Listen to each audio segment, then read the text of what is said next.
c'est pas vraiment une critique, c'est plutôt un constat, une analyse par rapport à ce qu'est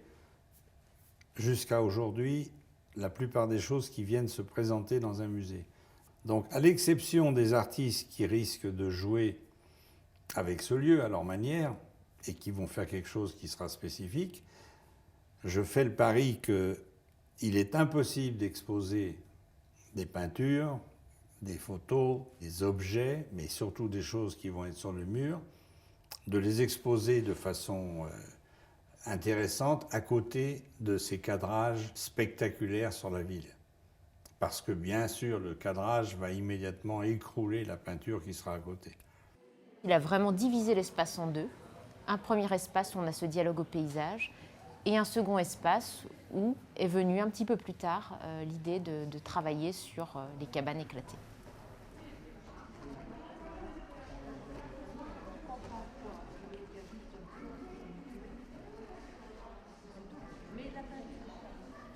Ce sont des formes, des projets sur lesquels il travaille depuis 1975 qui consistent finalement à des volumes géométriques où on a l'impression qu'il y a eu une découpe et qu'un volume est projeté à l'extérieur. Quand on se promène à l'intérieur ou à l'extérieur de ces formes, on a le sentiment, la sensation finalement de cette imbrication, mais c'est petit à petit, et notamment en découvrant une image finale que Daniel Buren propose aux visiteurs, qui est une vue d'en haut, on comprend enfin cette structure qu'on a peut-être devinée de manière intuitive ou en essayant de comprendre ces imbrications au cours de la déambulation.